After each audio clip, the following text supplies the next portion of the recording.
As-Sunnah Foundation.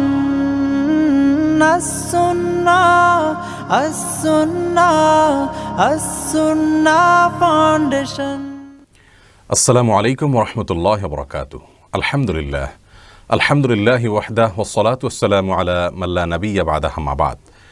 সুপ্রিয় দর্শক শ্রোতা ভাই বোন, দেশ এবং প্রবাসে যে যেখান থেকে আমাদের সঙ্গে আজকের এই সরাসরি প্রশ্নোত্তরমূলক অনুষ্ঠান সেরাই সমাধানে যোগ দিয়েছেন, আপনাদের সকলকে আন্তরিক অভিনন্দন এবং মোবারকবাদ জানিয়ে শুরু করছি আমাদের আজকের আয়োজন। সেরাই সমাধানের আজ ৮১তম পর্বে আমরা উপনীত হয়েছি আল্লাহ তাআলার অশেষ অনুগ্রহে, আলহামদুলিল্লাহ। প্রিয় দর্শক, আজ আমরা কিছুটা বিলম্বে আরম্ভ করতে হয়েছে অত্যন্ত জরুরি একটি কাজে ব্যস্ত থাকার কারণে, সেজন্য দুঃখ প্রকাশ করছি।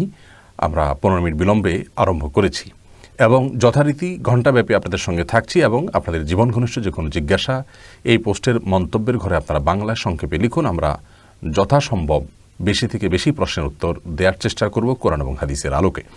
একই সঙ্গে এই লাইভটি সম্প্রচারিত হচ্ছে আমাদের ইউটিউব চ্যানেল আস-সুন্নাহ ফাউন্ডেশনে, সেখানেও আপনারা আপনাদের প্রশ্নগুলো উপস্থাপন করতে পারবেন। সেই সাথে অন্যদের মতো আজও আমরা স্মরণ করে দিতে চাই যে কারোর মন্তব্যের জবাবে কেউ মন্তব্য দিতে যাবেন না এবং কারোর মন্তব্যের জবাবে বা যে কোনো পোস্টে কোনো গ্রুপে জয়েন হওয়ার আহ্বান সম্বলিত কোনো লিঙ্ক অথবা কোনো পেজের লিঙ্ক ইত্যাদি শেয়ার করবেন না এবং কারোর কমেন্টে অযাচিতভাবে অপ্রাসঙ্গিকভাবে রিপ্লাই দিতে যাবেন না। এই কাজগুলো করলে পেজ থেকে আমাদের অ্যাডমিনগণ আপনাদেরকে ব্যান করতে বাধ্য হবেন, কারণ অন্যদের ডিস্টার্বের এবং বিরক্তির কারণ হয় এটি। সেই সাথে এই পোস্টে যেহেতু কোরআন এবং হাদিস ভিত্তিক ইলমকে প্রচার এবং প্রসার করার উদ্দেশ্যে, অতএব এটিকে যথাসম্ভব ওয়াচ পার্টি করুন এবং শেয়ার করুন, যাতে করে কোরআন এবং হাদিস ভিত্তিক নলেজ মানুষের মাঝে ছড়িয়ে পড়ে এবং আপনিও অফুরন্ত সওয়াবের ভাগিদার হতে পারেন। আল্লাহ তাআলা আমাদের সকলকে তৌফিক দান করুন। প্রিয় দর্শক, আলহামদুলিল্লাহ, ইতিমধ্যে বহু প্রশ্ন আমাদের কাছে চলে এসেছে। এমডি রায়হান সোবহান, আপনি জানতে চেয়েছেন শিশু নির্যাতনের বিরুদ্ধে করা আপনার ভিডিওটি খুঁজে পাচ্ছি না, কারণ কি? ডিলিট হয়ে থাকলে এর কারণ জানতে চাই।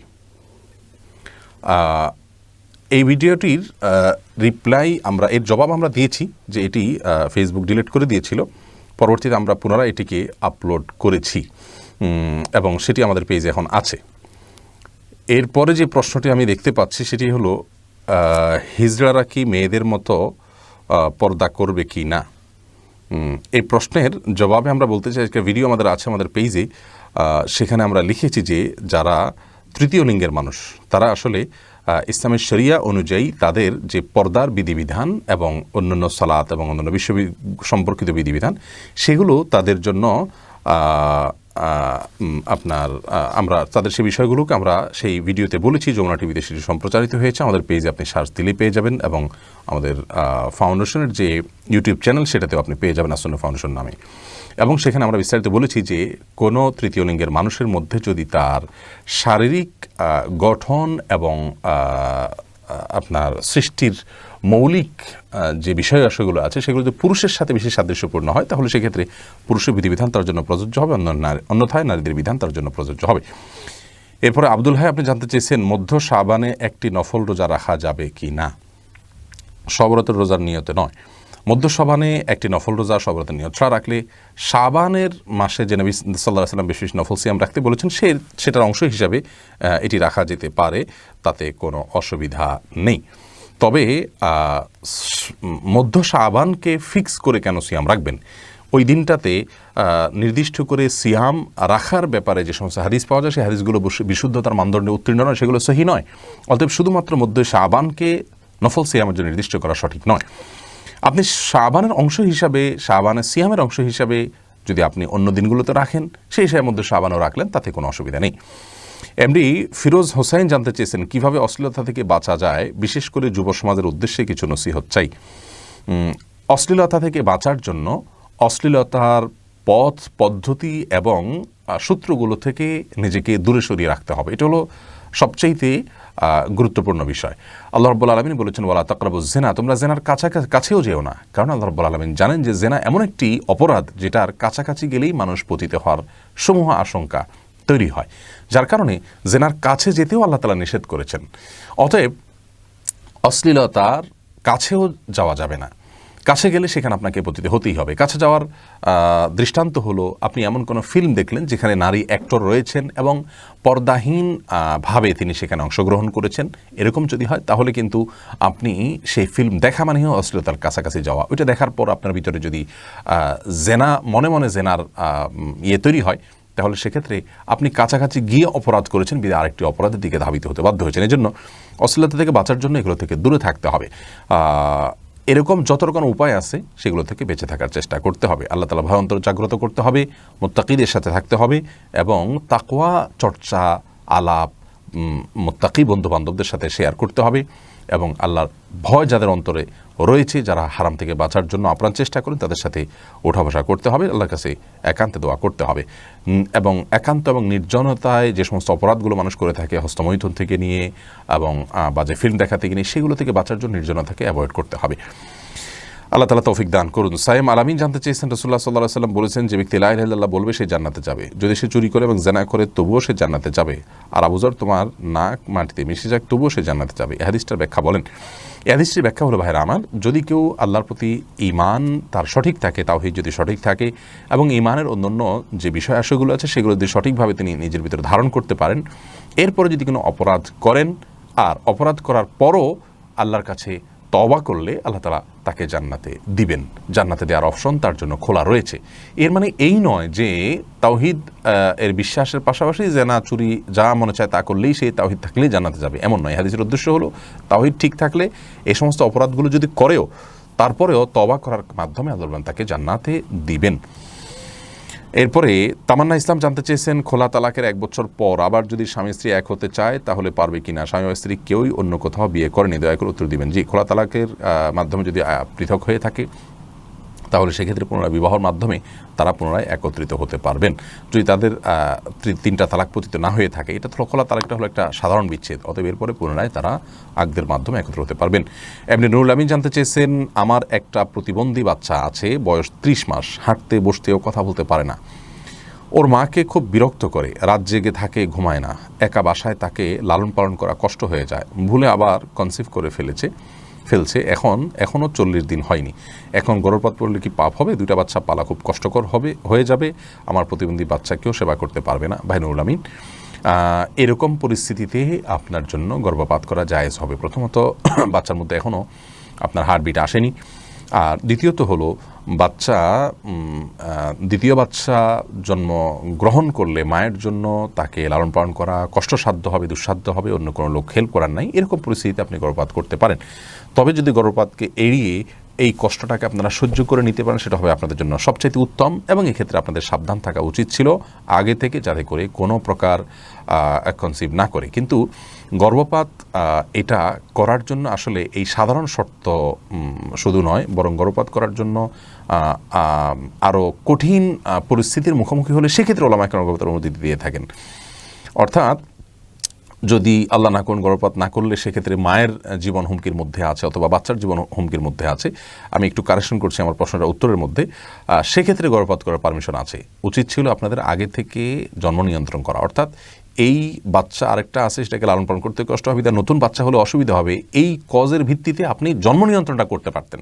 যেহেতু বাচ্চা কনসিভ হয়ে গেছে, এখন আপনার গর্ভপাত করা উচিত হবে না। গর্ভপাত করার জন্য শর্ত হলো যদি মায়ের জীবন হুমকির মধ্যে পড়ে, এই জাতীয় বড় সমস্যা হয়, তাহলে সেটি গর্ভপাত করতে পারবেন, তাও হার্টবিট আসার আগ পর্যন্ত। অতএব আমরা উত্তরের প্রথম অংশ যেটি বলেছেন এটাকে একটু কারেকশন করলাম।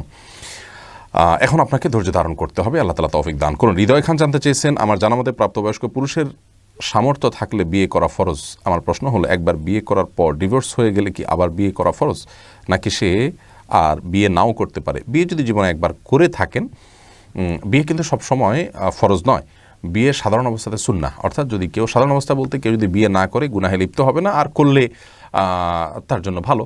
এইটুকু যদি হয়, এরকম স্বাভাবিক অবস্থায় বিয়ে করার সামর্থ্য আছে কিন্তু না করলে তিনি গুনাহে লিপ্ত হবেন না, এতটুকু নিয়ন্ত্রণ করার ক্ষমতা তার আছে, পরিবেশ সেরকম আছে, তাহলে সেক্ষেত্রে তার জন্য ওই অবস্থা বিয়ে করা সুন্নাত। নবী আলাইহিস সালাম বলেছেন, আন-নিকাহু মিন সুন্নতি, বিবাহ আমার সুন্নাহর অন্তর্ভুক্ত। কিন্তু যদি কেউ বিবাহ না করলে গুনাহে লিপ্ত হয়ে যাবেন এরকম আশঙ্কা থাকে, এরকম পরিস্থিতিতে তিনি গুনাহে লিপ্ত হয়ে যাবে সে আশঙ্কা থাকলে, সে অবস্থায় তিনি যদি বিবাহ করেন, তাহলে সেই অবস্থায় তার জন্য বিবাহ করাটা হলো ওয়াজিব বা ফরজ, অর্থাৎ আবশ্যক। কারণ বিবাহ করার সামর্থ্য আছে, এদিকে না করলে তিনি গুনাহে লিপ্ত হয়ে যাবেন। তাহলে নিজের ঈমান, আমল, তাকওয়াকে রক্ষা করবার খাতিরে তাকে বিয়ে করতে হবে, এটা তার জন্য আবশ্যক। যাই হোক, আপনার প্রশ্ন উত্তর হলো যে ডিভোর্স হয়ে গেলে আবার বিয়ে করা ফরজ কিনা। উত্তর হলো যে ডিভোর্স হওয়ার পর এরপরে যদি আপনার শারীরিক সামর্থ্য, আর্থিক সামর্থ্য থাকে এবং বিবাহ না করলে আপনি গুনাহে লিপ্ত হওয়ার সম্ভাবনা থাকে। গুনাহে লিপ্ত হওয়া বলতে সরাসরি জেনায় শুধু গুনাহ নয়, যত ধরনের জেনা সংশ্লিষ্ট গুনাহ আছে সেগুলোতে আপনি লিপ্ত হয়ে যেতে পারেন, সেরকম আশঙ্কা থাকে, তাহলে সেক্ষেত্রে আপনার জন্য বিবাহ করা আবশ্যক। ওবায়দুল্লাহ মমিন, আপনি জানতে চেয়েছেন জুমার দ্বিতীয় আজান খতিবের বরাবর সোজা দাঁড়িয়ে দিতে হবে নাকি অন্য কোথাও দাঁড়িয়ে দিলে হবে? উত্তর হলো যে কোনো জায়গায় দাঁড়িয়ে দিলেই হবে, খতিবের বরাবর দেওয়া আবশ্যক নয়। আমিনা খাতুন, আপনি জানতে চেয়েছেন আমার কিছু রিলেটিভ ব্যাংকার আছেন, তাদের বাড়িতে কি খাওয়া যাবে বা তাদের দেওয়া উপহার কি নেওয়া যাবে? যদি কনভেনশনাল সুদী ব্যাংকগুলোতে তারা কাজ করে থাকেন, তাহলে সেক্ষেত্রে তাদের যদি অন্য কোনো উপার্জন না থাকে, শুধু এই মানে সুদ থেকে বা সুদী সংশ্লিষ্টতার মাধ্যমে প্রাপ্ত যে টাকা, তার মাধ্যমে তিনি উপার্জন করেন, তাহলে সেক্ষেত্রে তার বাড়িতে খাওয়া দাওয়া এগুলো করা যাবে না, কারণ সেটা সম্পূর্ণ হারামের টাকা। আর যদি তার সুদের বাইরে অন্য উপার্জনও থাকে, হালাল উপার্জন, মিশ্র উপার্জন থাকে, তাহলে খেতে পারেন, সেক্ষেত্রেও পরিহার করাটা হলো তাকওয়ার দাবি। তাওহীদ সরকার আয়ন জানতে চেয়েছেন কোনো কোম্পানির হিসাব রক্ষক হিসাবে কাজ করা যাবে কিনা? যদিও কোম্পানির পণ্য হালাল, কিন্তু হিসাব রক্ষক হিসাবে লোন সহ বিভিন্ন সুদের হিসাব রাখতে হয়, এটা কি জায়েজ হবে? তাহলে আপনার সুদের হিসাব যে পরিমাণ রাখতে হয়, যে পরিমাণ ডিউটি করেন, ওইটার উপার্জনটা আপনার হারাম। আর বাকি যে আপনার ম্যাক্সিমাম উপার্জন হালাল, ম্যাক্সিমাম হিসাব রক্ষণ করেন আপনি হালাল, তাহলে সেক্ষেত্রে আপনার বেসিক্যালি এই চাকরিটা আপনার জন্য জায়েজ, কিন্তু চাকরির এই অংশটা আপনার জন্য হারাম বা নিষিদ্ধ। এই জন্য আপনার জন্য আমাদের পরামর্শ হবে যে এখান থেকে বের হয়ে সুদের হিসাব করতে হয় না, এরকম কোনো চাকরি নেওয়ার চেষ্টা আপনি করবেন। আর যদি সেরকম কোনো বিকল্প ব্যবস্থা আপনার না থাকে, তাহলে সুদের মাধ্যমে, সুদের হিসাব কষার মাধ্যমে বা সুদের হিসাব সংরক্ষণ কোম্পানির করতে হয়, এর মাধ্যমে যে পরিমাণ সময় ব্যয় হয়, সেই পরিমাণের আনুমানিক স্যালারি যেটা হয়, সেটা অন্তত আল্লাহর রাস্তায় দান করে দিবেন, ওটা নিজে ভোগ করবেন না যথাসম্ভব।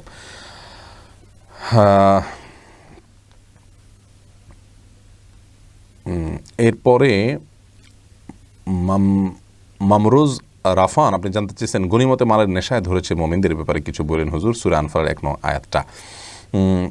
ভাই, সম্ভবত আপনি ইঙ্গিত করেছেন সুনামগঞ্জের ঘটনাকে।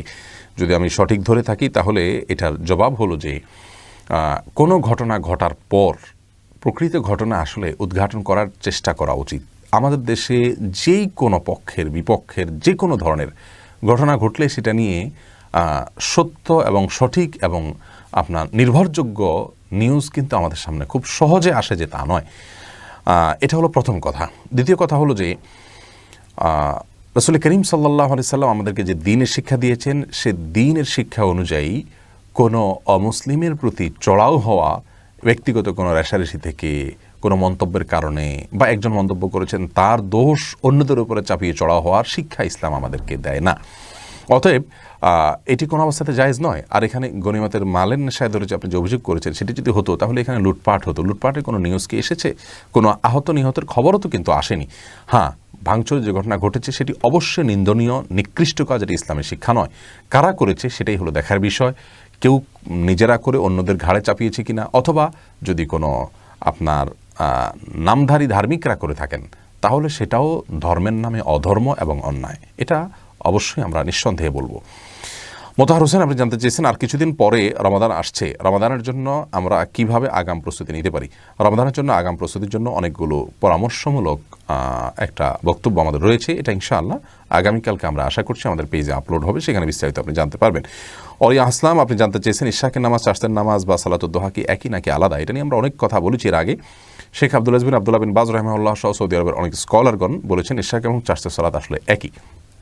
তবে রাসূল আকরাম সাল্লাল্লাহু আলাইহি ওয়াসাল্লামের সম্পর্কিত বিভিন্ন হাদিস থেকে আপনার বোঝা যায় যে চাষতের বা সালাতুদ দোহা সম্পর্কে তিনি বলেছেন যে যখন রোদ কিছুটা তেতে যায়, এই আপনার বালি কিছুটা তেতে যায়, অর্থাৎ সেটা নিশ্চয়ই ফজরের পরপর, সূর্য ওঠার পরপর হয় না। কিন্তু এশাকের সালাত তো সলাতের পর, ফজরের সলাতের পর নিজ জায়গায় বসে সূর্য ওঠার পরের পর কথা বলা হয়েছে।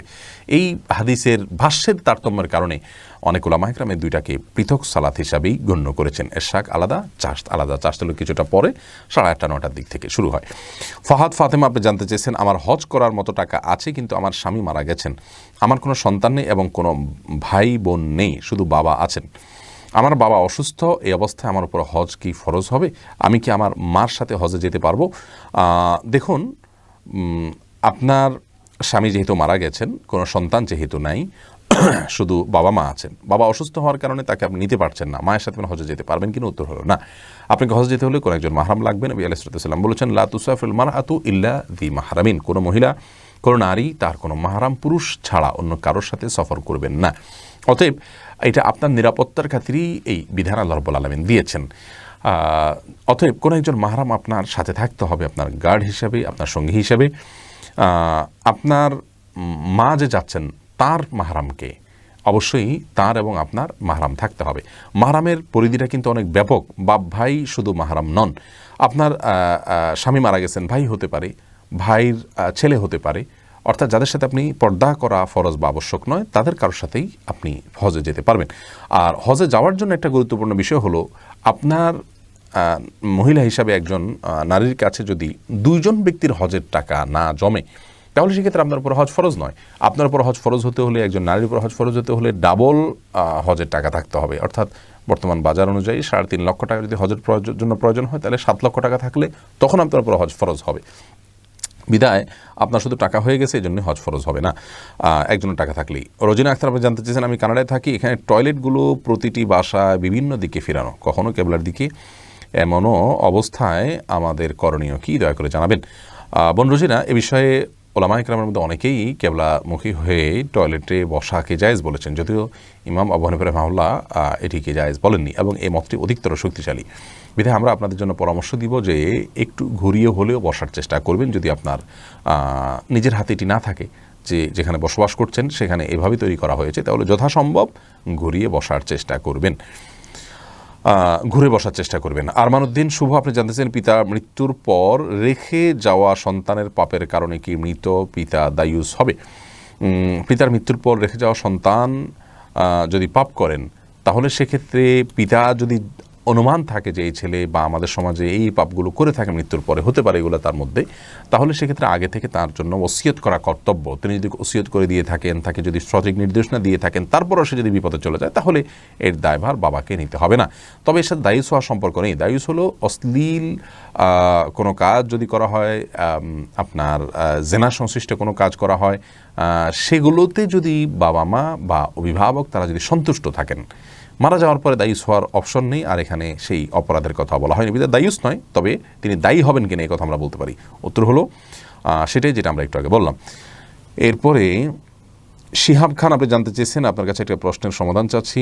আমাদের মসজিদে ফরজ নামাজ শেষে উচ্চস্বরে সম্মিলিত জিকির চালুর জোর চেষ্টা চলছে, ইসলাম এটা কতটা সমর্থন করে জানতে চাই। লা ইলাহা ইল্লাল্লাহ বাদ দিয়ে শুধু ইল্লাল্লাহ জিকির করা জায়েজ কিনা?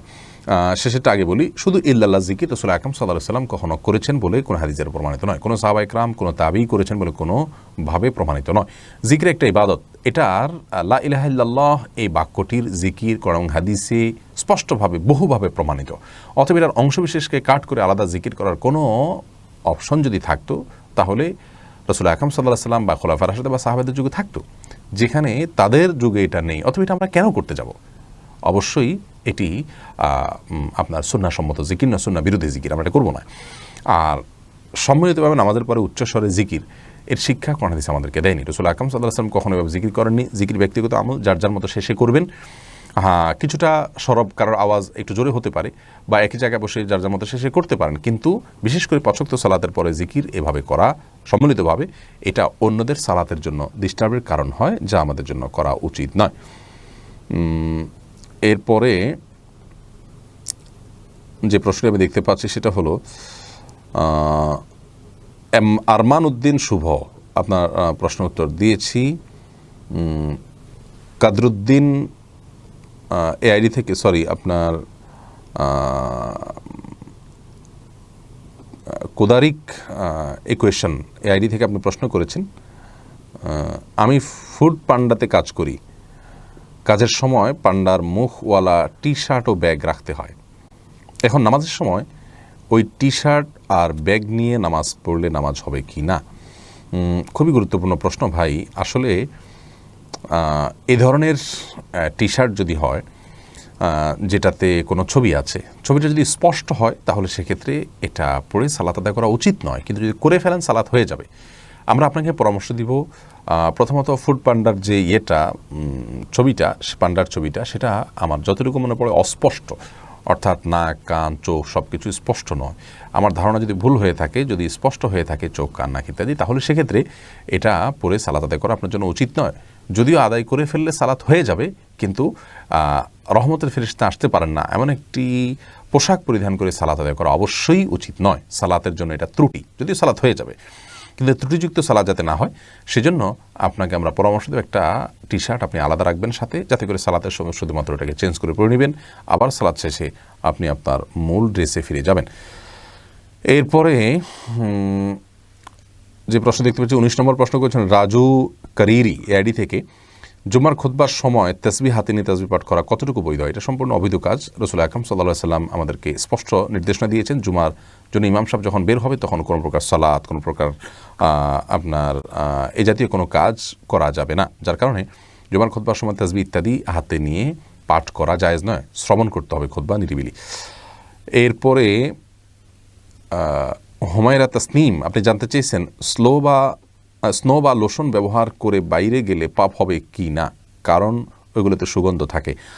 বোন, যদি এত বেশি সুগন্ধ থাকে আপনার সেই স্নো বা লোশনে, যেটা আপনার আশেপাশে দিয়ে চলা মানুষ সেটা ঘ্রাণ পায়, তাহলে এটি ব্যবহার করে মেয়েদের বাইরে যাওয়া উচিত নয়, কারণ হাদিসে মেয়েদের সুঘ্রাণ জাতীয় কোনো কিছু ব্যবহার করে বাইরে যাওয়ার ব্যাপারে নিষেধাজ্ঞা রয়েছে।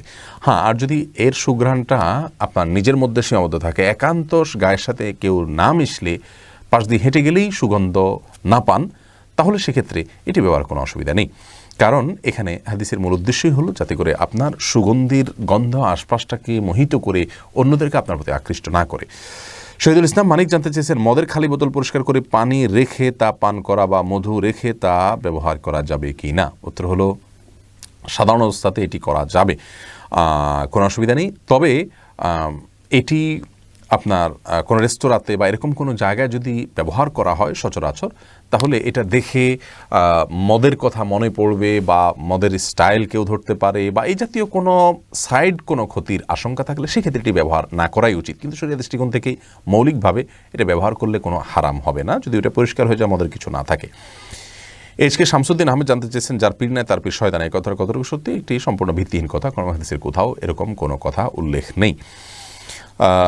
রেশমা বিনতে নজরুল জানতে চেয়েছেন কোরআন দেখে পড়লে যে সওয়াব, না দেখে পড়লে অথবা শুধু তেলাওয়াত শুনলেও কি একই সওয়াব পাওয়া যায়? দেখে পড়লে সওয়াব হবে, না দেখে পড়লেও সওয়াব হবে। দেখে আর না দেখে পড়ার ভিতরে সওয়াবের কোনো তারতম্যের কথা হাদিসে বলা হয়নি। রাসূল আকরাম সাল্লাল্লাহু আলাইহি ওয়াসাল্লাম এখানে যে হাদিসটি বলেছেন তার ভাষ্য হলো এরকম, মান ক্রা হারফান মিন কিতাবিল্লাহ, রাসূল কোরআন কারীম থেকে যদি কেউ একটি হরফ পড়ে, এখানে হাদিসে বলা হয় না দেখে পড়া বা না দেখে পড়া, অতএব যে কোনোভাবে পড়লেই সওয়াব পাওয়া যাবে। তাছাড়া কোরআন আজ এর যে সংকলিত রূপ আমরা দেখতে পাচ্ছি, নবী সাল্লাল্লাহু আলাইহি ওয়াসাল্লামের যুগে এইভাবে সংকলিত রূপ ছিল না, মানুষ মুখস্থ থেকেই বেশিরভাগ পড়তো। অতএব বোঝা গেল যে মুখস্থ পড়লে সেই সওয়াবই হবে, দেখে পড়লে যেই সওয়াব হবে। আর কোরআন তেলাওয়াতের সওয়াব অবশ্যই তেলাওয়াত করলেও সওয়াব হবে, তবে শুনলেও সওয়াব হবে, কিন্তু তেলাওয়াত করতে যেহেতু একটু কষ্ট বেশি হয়, অতএব এখানে সওয়াব অবশ্যই একটু বেশি হবে। এরপরে রাবিনা আক্তার জানতে চেয়েছেন কোনো কার্যসিদ্ধির জন্য নফল নামাজ এবং রোজা বা অন্যান্য নফল ইবাদত মানত করা জায়েজ আছে কি না? কোনো কার্যসিদ্ধির জন্য নফল রোজা, নফল সালাত এগুলোর মানত করা যাবে, কিন্তু মানত করে ফেললে আর একটা নফল থাকবে না। তখন ওই কার্যটা সিদ্ধ হলে, হাসিল হয়ে গেলে সেই নফল রোজা, সেই নফল সালাত সেটা পূরণ করাটা ওয়াজিব বা আবশ্যক হয়ে যাবে, না করলে কিন্তু সেক্ষেত্রে গুনাহের কারণ হবে। অতএব এটি মৌলিকভাবে জায়েজ হলেও এটা আপনার মানত করার কারণে সেটি আর জায়েজ থাকে না, নফল মানে এটা ওয়াজিব হয়ে যায়। তবে কোনো কাজ হাসিলের জন্য এভাবে মানত করে তারপরে যে সে কাজটা কোনো ইবাদত করা, এ ব্যাপারে নবী সাল্লাল্লাহু আলাইহি ওয়াসাল্লাম নিরুৎসাহিত করেছেন, কারণ এটা হলো একরকম আল্লাহ তাআলার জন্য শর্ত আরোপ করা যে আল্লাহ অমুক কাজটা হলে আমি এই কাজ করব। এই জন্য উত্তম হলো কোনো শর্ত আরোপ না করে সে কাজ হাসিল যেন হয় সেই উদ্দেশ্যে আগে থেকে আপনি নফল নামাজ পড়লেন, রোজা রাখলেন এবং যেটা মানত করছেন সেটা আগে থেকে করলেন, এটা হলো উত্তম। মামুন মজুমদার আইডি থেকে আপনি জানতে চাইছেন ইমার্জেন্সি ব্যালেন্সের জন্য চার্জ দিতে হয়, সেটা কি সুদের আওতায় পড়বে? এক্ষেত্রে করণীয় কি? এটা নিয়ে একটা বক্তব্য আমরা এর আগে দিয়েছিলাম। ইমার্জেন্সি ব্যালেন্সের জন্য যে চার্জ দিতে হয় সেটা যদি তারা প্রসেসিং ফি হিসাবে নেয় তাহলে সেটি সুদের আওতায় পড়বে না। যে আপনাকে লোন দিলাম, আমরা লোন স্যাংশন করলাম, আবার সেটা কেটে নিলাম, এই যে প্রসেসটা, এই প্রসেসের জন্য আমরা ফি নিতে পারি আপনাকে এই সার্ভিসটা দেওয়ার জন্য। অতএব সেই পারপাস যদি নেওয়া হয় তাহলে সেটি সুদের আওতায় পড়বে না। আবার আরেকটি এখানে বিষয় আছে যে এখানে ইমার্জেন্সি ব্যালেন্স যেটা দিচ্ছে সেটা আসলে নগদ টাকা বা কারেন্সির মতোও নয়। অতএব সুদের যে আইটেমগুলো আছে সেটার মধ্যে আসলে ব্যালেন্সটা পড়ে না। এই কজ দেখিয়ে অনেক উলামা কেরাম এটাকে সুদের আওতায় পড়ে না বলে মন্তব্য করেছেন। যদিও আমরা এটাকে এর আগে সুদের আওতায় পড়ে বলে একটা বক্তব্য বলেছিলাম, পরবর্তীতে আমাদের বক্তব্য আমরা প্রত্যাহার করেছি, ভিডিওটা আমরা ডিলিট করে নিয়েছি উলামা কেরাম অন্যান্য গবেষণাগুলো সামনে আসার পর। এরপরে সাবিহা পারভিন আইরিন আপনি জানতে চেয়েছেন আমার মাতৃত্বজনিত কারণে যে সিয়ামগুলো রাখা হয়নি সেগুলোর জন্য কি করণীয়? মাতৃত্বজনিত কারণে যে সিয়ামগুলো রাখা হয়নি বোন, সেগুলো আপনাকে রেখে ফেলতে হবে। ফরজ সিয়াম আপনাকে কাজা করতে হবে, যথাসম্ভব আগামী ফরজ সিয়াম রমাদানের আগে আগে সেগুলো রেখে ফেলা উচিত হবে। যদি না রাখতে পারেন কোনো কারণে রমাদানের পরে রাখবেন, কিন্তু রাখতে হবে আপনাকে, ভেঙে ভেঙে রাখতে পারেন, কোনো অসুবিধা নেই। দৌলন আক্তার আপনি জানতে চেয়েছেন অমুসলিম নারীদের সামনে একজন মুসলিম নারীর পর্দার বিধান কি? অমুসলিম নারীদের সামনে মুসলিম নারীকে পর্দা করতে হবে না, বরং তাদের সামনে দেখা দিতে পারবেন। তবে যদি কোনো নারী এত বেশি বেপর্দায় চলাফেরা করেন যে তিনি অন্য পুরুষদের সাথে তার আসলে তেমন কোনো পার্থক্য নেই, এভাবে চলাফেরা করেন, তাহলে সেক্ষেত্রে তাদের সাথে একজন মুসলিম নারী যথাসম্ভব নিজের ব্যক্তিত্বকে বজায় রেখে চলবেন এবং যথাসম্ভব সাক্ষাৎ দিবেন না। মেফতাউল জান্নাত এর দিকে জানতে চেয়েছেন আপনি নামাজরত অবস্থায় ছোট বাচ্চা সামনে চলে আসলো, এই অবস্থায় কি রুকুসিজদা করা যাবে? রুকুসিজদা করা যাবে, কোনো অসুবিধা নেই। তবে আপনার ডিস্টার্ব হলে সেক্ষেত্রে তার হাত ধরে তাকে একটু সরিয়ে দিতে পারেন, এতে কোনো অসুবিধা হবে না। তবে আমলে কাসির যেন না হয়, অর্থাৎ আপনি এটা সরাতে গিয়ে আবার এমন ভঙ্গিমায় যাবেন না যে আপনাকে দেখে একজন দর্শক আপনি সালাতে আছেন কিনা এটা নিয়ে সন্দেহে পড়ে যায়, তাহলে সেক্ষেত্রে ওইটা করা উচিত হবে না। সালাতের ভঙ্গিমার মধ্যে থেকেই অত্যন্ত সতর্কতার সাথে আলতোভাবে তাকে সরিয়ে দিতে পারেন, যদি না সরানো সালাত হয়ে যাবে। এমডি শাহিন আপনি জানতে চেয়েছেন আমার কোনো রকম নামাজে মন বসছে না, আমি যখন মন স্থির করি গুনাহ থেকে দূরে থাকব, কিন্তু আমি 2-4 দিন পর আবার গুনাহের মধ্যে ডুবে যাই, আমি এমন কি আমল করলে গুনাহ থেকে বেঁচে থাকতে পারবো? ভাই শাহিন, গুনাহ থেকে বেঁচে থাকার জন্য সবচেয়ে বড় প্রয়োজন হলো, বেশি প্রয়োজন হলো আল্লাহ তাআলার অনুগ্রহ। আমি প্রথমে আপনাকে সাধুবাদ জানাই যে আপনার ভিতরে এই প্রেরণা আসছে যে গুনাহ থেকে বাঁচতে হবে, আপনার ভিতরে এই বোধ আসছে, আলহামদুলিল্লাহ। অতএব আল্লাহর কাছে আপনি দোয়া করুন এবং হাত তুলে দোয়া করুন, চোখের পানি ফেলুন, সেজদায় গিয়ে বলুন আল্লাহ আপনি আমাকে তৌফিক দেন, আপনি আমাকে সামর্থ্য দেন যেন আমি গুনাহ থেকে বেঁচে থাকতে পারি। এরপরেও আপনাকে আরও কিছু কাজ পাশাপাশি চালিয়ে যেতে হবে, আর সেটা হলো যে গুনাহ থেকে বাঁচার জন্য গুনাহের পরিবেশ থেকে আপনাকে দূরে সরে আসতে হবে। কিছু গুনাহ আছে যেগুলো পরিবেশগত গুনাহ, অর্থাৎ পরিবেশে থাকার কারণে হয়, যেমন ফেসবুক অ্যাক্টিভিটিসের কারণে কিছু গুনাহ হয়, তাহলে সেই অ্যাক্টিভিটিস থেকে আপনাকে দূরে সরে আসতে হবে, অথবা সেটাকে নিয়ন্ত্রণ করতে হবে, অথবা এটা যারা বোঝেন তাদের পরামর্শ নিতে হবে যে গুনাহের সাথে যাতে আমার সংশ্লেষ না হয় সেরকম কিভাবে করা যায়। যেমন কিছু কিছু আইডিকে আপনি আনফলো করে রাখলেন, ব্লক করে রাখলেন, এগুলোর মাধ্যমে আপনি অনেক গুনাহ থেকে বাঁচবেন। এক কথায় গুনাহের পরিবেশ থেকে বাঁচার জন্য চেষ্টা করতে হবে, তাহলে ইনশাআল্লাহ সহজ হবে। আর এর পাশাপাশি আল্লাহ রাব্বুল আলামিনের কাছে দোয়াও করবেন, আবার নিজে যারা গুনাহ থেকে বেঁচে থাকেন, খুব মুত্তাকি মানুষ, তাদের সাথে উঠা বসা এবং ভালো মানুষদের সাথে থাকবেন, খারাপ মানুষের সঙ্গ থেকে বেঁচে থাকার চেষ্টা করবেন। কারণ অন্যায় কাজ যারা করেন বেশিরভাগ ক্ষেত্রে অসৎ সঙ্গ থেকে এগুলো নিজের মধ্যে আসে এবং ধরে রাখেন। এরপর আবু বকর সিদ্দিক ওয়াইজ আপনি আইডি থেকে জানছেন মৃত ব্যক্তির গোসল দিয়ে টাকা নেওয়া যায় আছে কিনা? মৃত ব্যক্তিকে গোসল দেয়া, দাফন কাফন করা এগুলো ফরজে কেফায়া, মুসলিম সমাজের সবার উপরে ফরজে কেফায়া, কেউ না করলে সবাই গুনাহগার হয়, আর কি কেউ বা কিছু লোক করলে অন্যদের দায় থেকে তারা মুক্ত হয়ে যান। এরকম কাজ একটা ইবাদত এবং এটা দায়, শরীয়তের পক্ষ থেকে কর্তব্য, এটা কেউ যদি করেন তাহলে তার বিনিময়ে তিনি নেওয়া জায়েজ নাই। অতএব এটা কোনো ব্যক্তি কাজ করলে সেটা আল্লাহর জন্য করতে হবে। আর যদি কোনো প্রতিষ্ঠান এই দায়িত্ব নেয় তাহলে প্রতিষ্ঠানের প্রসেস ফি দেয়া যেতে পারে, সেটা কোনো ব্যক্তি ভোগ করবে না।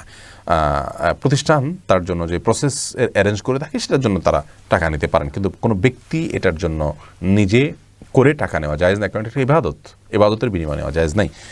একইভাবে কবর খননের কথাও একইভাবে প্রযোজ্য। সুমাইয়া মাসুদ সুমু আপনি জানতে চাইছেন যে কোনো নামকে ছোট করে বললে কি গুনাহ হবে? যেমন সুমাইয়াকে সুমু বলল না, এটা গুনাহ হবে না। বিকৃতি যেন না হয়, বিকৃতি বলতে এটাকে ব্যঙ্গোক্তি যেন না হয়, বাজেভাবে উল্লেখ যেন না হয়। সংক্ষেপ করা যায়, এটাকে তারখিম বলা হয় আরবিতে, নামকে সংক্ষেপ করা, এটাতে অসুবিধা নেই। সুমাইয়া মাসুদ সুমু, আপনি আপনার প্রশ্ন উত্তর বলেছি।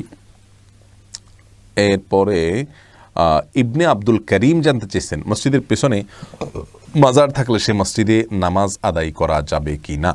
মসজিদের যদি পূর্ব দিকে মাজার থাকে তাহলে ওখানে নামাজ পড়তে পারেন, কোনো অসুবিধা নেই।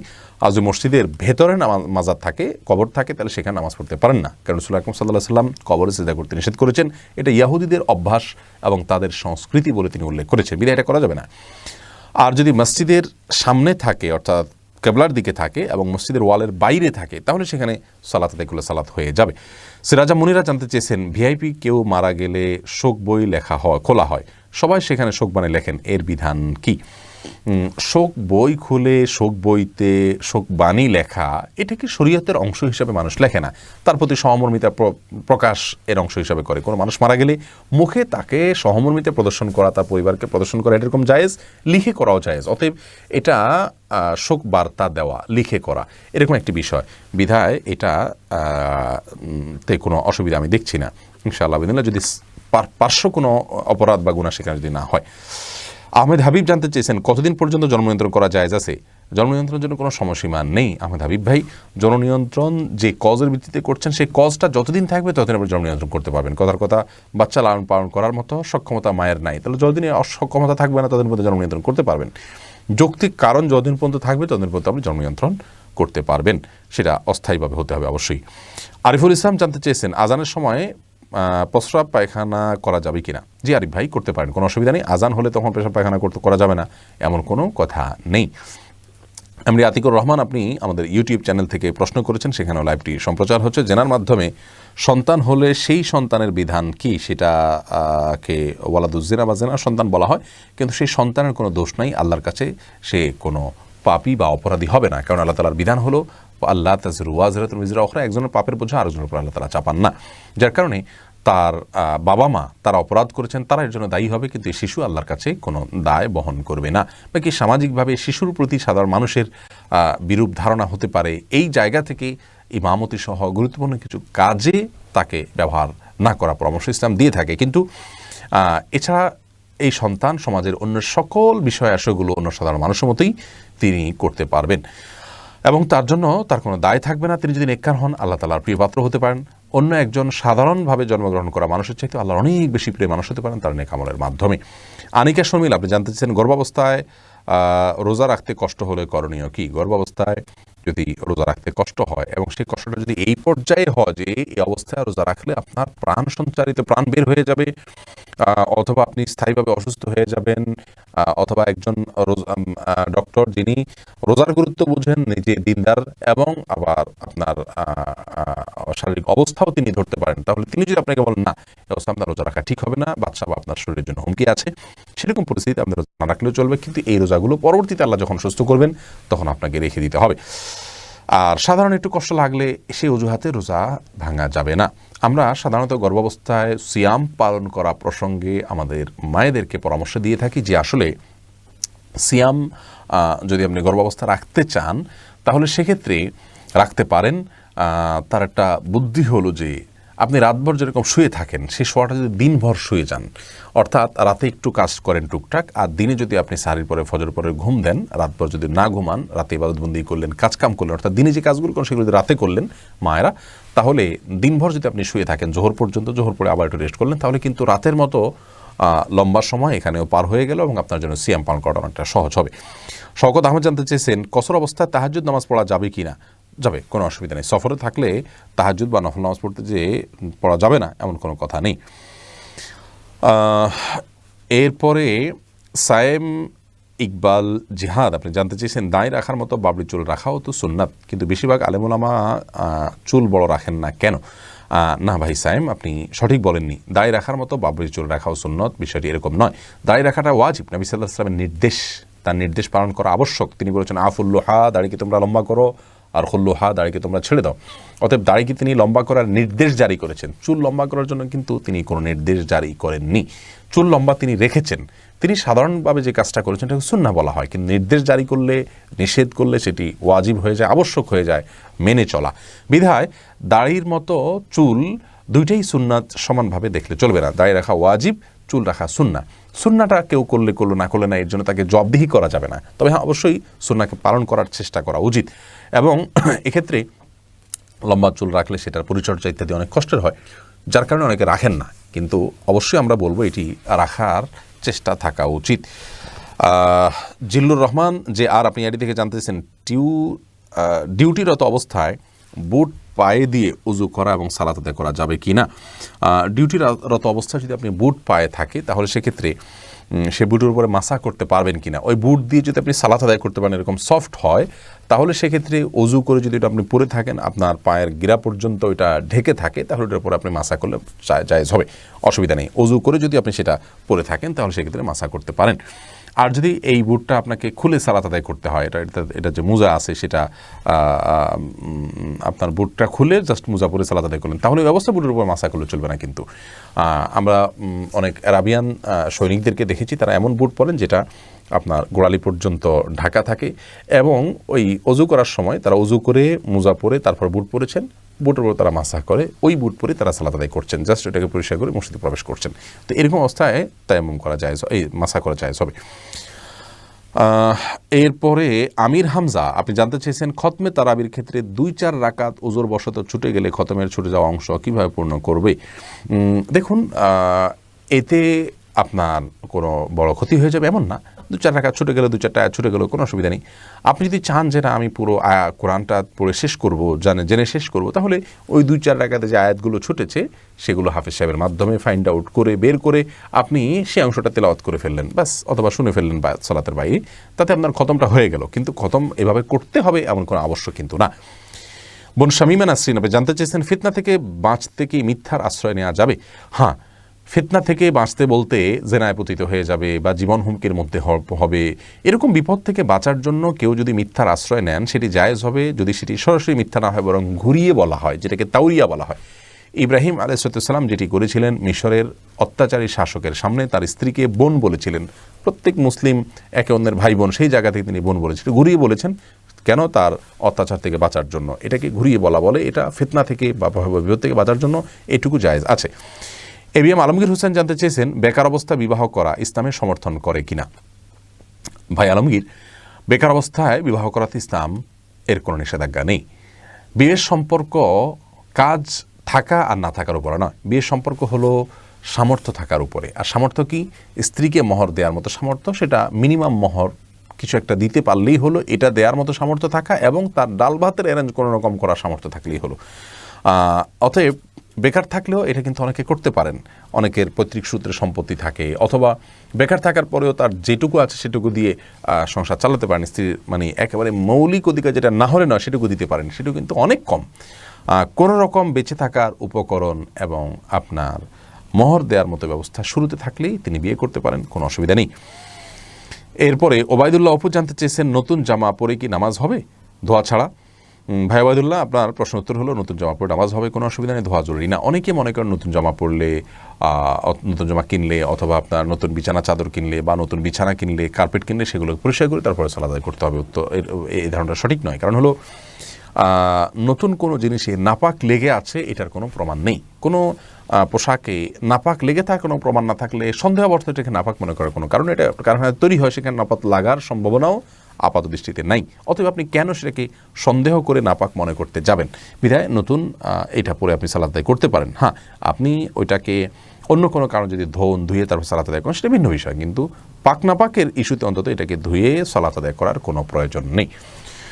সুজন শেখ এআডি থেকে আপনি জানতে চেয়েছেন, ফরজ গোসল করতে গেলে নামাজ কাজা হওয়ার সম্ভাবনা আছে, এরকম হলে করণীয় কি? দেখুন, ফরজ গোসল করতে গেলে যদি মনে হয় আপনার নামাজ কাজা হয়ে যেতে পারে, এরকম পরিস্থিতিতে আপনাকে ফরজ গোসল ছেড়ে তায়াম্মুম করে সালাত আদায় করার কোনো সুযোগ নেই। কারণ অপবিত্র অবস্থায় সালাত আদায় করা যায় না। প্রয়োজনে আপনাকে ফরজ গোসল করে তারপরে সালাত আদায় করতে হবে। এবং এক্ষেত্রে অল্প সময় থাকলে অল্প সময়ের ভিতরে খুব দ্রুত আপনার গোসল শেষ করে সালাত আদায় করবেন, কিন্তু কোনো অবস্থাতেই অপবিত্র অবস্থায় বা পানি থাকা অবস্থায় এমন করে সালাত আদায় করে সালাত হবে না। আজিমুদ্দিন রিমন জানতে চেয়েছেন, স্বামী মারা গেলে স্ত্রী কি বাধ্যতামূলকভাবে সাদা শাড়ি পরতে হবে? ভাই আজিমুদ্দিন, এই বিষয়ে আমাদের একটা ভিডিও আছে এই পেজে, আমাদের ইউটিউব চ্যানেলে, সেখানে আমরা বিস্তারিতভাবে উল্লেখ করেছি যে আসলে আমাদের সমাজে যে প্রচলিত আছে যে কারোর স্বামী মারা গেলে তিনি আপনার সাদা শাড়ি পরতে হবে, এরকম কোনো নির্দেশ কোরআন হাদিস আমাদেরকে দেয় নাই। বরং কোরআন হাদিসের নির্দেশনা হলো এক্ষেত্রে যে আপনি যদি আপনার যদি কোনো মা বোনের যদি কোনো স্বামী মারা যান, তাহলে তিনি তার জন্য শোক পালনের অংশ হিসাবে শুধুমাত্র 4 মাস 10 দিন পর্যন্ত তিনি নিজ ঠিকানায় অবস্থান করবেন, প্রয়োজন ছাড়া বাধ্য না হলে বাহিরে যাবেন না, এবং সাধারণ সাজগোজগুলো বর্জন করে চলবেন, বিবাহ সাজিতে আবদ্ধ হবেন না, এ হলো তার করণীয়। অতএব সাধারণ সাজগোজ বলতে অলংকার পরবেন না, সাধারণত সাজগোজ করে যে মানুষ কোথাও বেড়াতে যায় ওরকম কিছু পরবেন না, স্বাভাবিক পোশাক তিনি পরবেন, সাদা পোশাকই তাকে পরতে হবে, এরকম কোনো কথা কোরআন এবং হাদিসে রাসূল আকরাম সাল্লাল্লাহু আলাইহি সাল্লাম আমাদেরকে দেন নাই। এরপরে আপনার রেশমা বিনতে নজরুল, আপনি জানতে চেয়েছেন যে রোজার মাস শুরু হওয়ার কতদিন আগে নফল রোজা রাখা বন্ধ করতে হয়? দেখুন, একেবারে শেষের দিকে এসে যখন আপনার রমজান মাসের সিয়ামের একেবারে শেষ মুহূর্ত, ওই টাইমটাতে এসে সালাত আদায় করা উচিত, আপনার ওই টাইমটাতে সিয়াম পালন করা উচিত নয়। আর শাবান মাসের একেবারে শেষ দিন, যেটা 29তম শাবান বা 30তম শাবান, যেটাকে ইয়মশক বলা হয়, ওই দিনে রোজা রাখাটা হাদিসে স্পষ্টভাবে নিষেধ আছে। কারণ নবী সাল্লাল্লাহু আলাইহি সাল্লাম ইয়মশককে রোজা রাখতে নিষেধ করেছেন, ওটাকে ইয়মশক বা সন্দেহের দিন বলা হয়। বাকি শেষের দিনগুলোতে শাবানে রাসূল আকরাম সাল্লাল্লাহু আলাইহি ওয়াসাল্লাম রোজা রাখতেন না। এর অনেক কারণের ভিতরে একটা কারণ হলো যে রমজানের সাথে যাতে একটা পার্থক্য হয়ে যায়, টানা যদি রোজা রাখেন তাহলে সেক্ষেত্রে রমজানের সাথে ওইটার কোনো পার্থক্য থাকে না, এটা রমজানের শান এবং মর্যাদার পরিপন্থী। এই জন্য অনেক উলামা ইকরাম বলেছেন শেষের 15 দিন রোজা না রাখার কথা, অনেকে বলেছেন শেষের 10 দিন।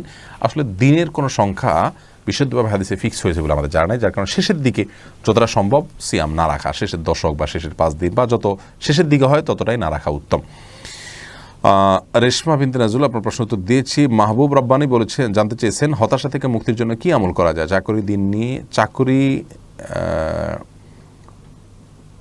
দিন নিয়ে হতাশ হচ্ছি, সম্ভবত আপনি বুঝতে পারছেন চাকরি নিয়ে হতাশ হচ্ছেন। যাই হোক, আপনার প্রশ্ন উত্তর হলো যে হতাশা থেকে মুক্তির জন্য সর্বপ্রথম আল্লাহর উপর ভরসা থাকতে হবে যে আল্লাহ রাব্বুল আলামিন আমাদের সমস্ত সমস্যার সমাধান করবেন, সমস্ত কার্য সিদ্ধ করবেন।